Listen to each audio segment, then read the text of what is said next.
Nabulabog ang dalawang paaralan sa malunsod ng Quezon at Cebu dahil sa kumalat na impormasyon ng karahasan. Sa gitna po ng mga sunod-sunod na insidente ng gulo sa eskwela, posible nga bang mag-online classes na lang muna? Ang tugon ng DepEd sa pagsaksi ni Bea Pinlang. Kakagulo na.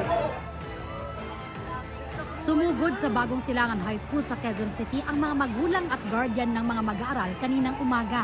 Kanya-kanya silang sundo sa mga anak kahit di pa tapos ang klase dahil sa kumalat na impormasyong may gulo umano sa paaralan. Ang nakarating sa kanila, nagkaroon daw ng saksakan at barilan sa loob mismo ng paaralan. Pagpunta ko doon, yung nagkaroon na ng commotion, nagkaroon ng pagtatalo daw. Yun lang, sabi ng apo ko. Tapos siyempre, mga grade 7 yun, talaga madali matakot. Parang nagkatakbuhan daw, tapos nag-iyakan na iba.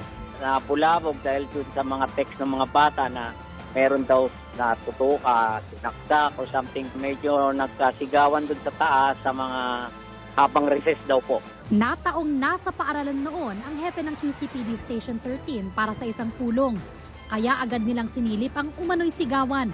Nagtungo rin doon ang mga taga Quezon City Urban Search and Rescue para mag-inspeksyon. Ayon naman po rin sa ating investigador, sa pagtatanong niya po sa ating mga kabataan, meron daw po silang narinig na malakas na putok. At yun nga po ay nakumpirma na ito ay galing dito sa ginagawang gusali, katabi po mismo ng ating pong eskwelahan. Katabi ng paaralan ang isang gusali na may isinasagawang demolisyon.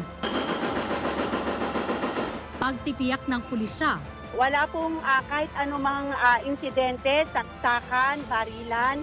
Totally po lahat po yun ay fake news. Ang iniimbestigahan pa po natin sa ngayon ay kung sino po ang nagpapakalat sa SOCMED ng lahat ng fake news na ito. tiniyak din ng pamunuan ng Bagong Silangan High School na ligtas sa paaralan at walang hindi kanais-nais na insidente roon. Ang takot at pagkalito ay mula lamang sa impormasyong hindi totoo. Wala raw nasaktan dahil dito. Magbibigay rin sila ng psychosocial support at guidance interventions para sa mga apektadong estudyante. Napasugod din ng pulisya sa Cebu Eastern College sa Cebu City kanina dahil sa natanggap na ulat ng umano'y bomb threat. Pero pagdating sa lugar, doon na nila nalaman na may pinagbabantaang barilin. Base sa isang mensahe mula sa hindi pa tukoy na source, sinabing may babarilin ng mga freshman. Sinundan ito ng isa pang mensaheng magpasalamat na lang daw kung masuspindi ang klase dahil dito. Linalugad ng pulisya ang buong paaralan. Wala silang nakitang shooter. Pero ang insidente, nagdulot ng takot sa marami. We recommended na i-suspend ba nila ang eskwelahan, but then the school authorities decided na ipalayo nila ang mga pag-eskwela provided nga na ay police personnel nga mahabilin dito. May lead na raw ang pulisya kung sino ang nasa likod ng pagbabanta. Pero hindi pa sila nagbibigay ng karagdagang detalye. Katong social media post, i-submit karon na to sa cybercrime unit o ang school authorities po nakigalayon po sa NBI karon according to them to help them identify that particular person. So that will be subject, sir, for further investigation. Sa isang pahayag, tiniyak ni Cebu City Mayor Nestor Archival na ang kaligtasan ng lahat ang kanilang prioridad. Ipinag-utos niya ang pagsasagawa ng masusing investigasyon at nanawagan sa publiko na maging kalmado. Nakipagpulong na siya sa local school board, DepEd officials, Peace and Order Committee at kapulisan para talakayin ang pagpapaigting ng seguridad sa mga paaralan sa lungsod. Ang Cebu Eastern College, nakikipag-ugnayan na raw sa otoridad para sa investigasyon. Iginiit din nilang prioridad nila ang kaligtasan ng lahat sa kanilang paaralan.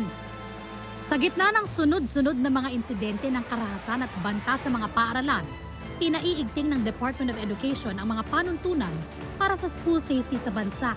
May pinaiigting tayong mga safety protocols. Alinsunod din sa sinabi ni Pangulong Marcos na ensure our schools are safe at hindi lang sa DepEd pati sa PNP at ibang ahensya na nautusan na magtulungan dito. So several meetings na kami with PNP, with DSWD dun sa first aid aspect.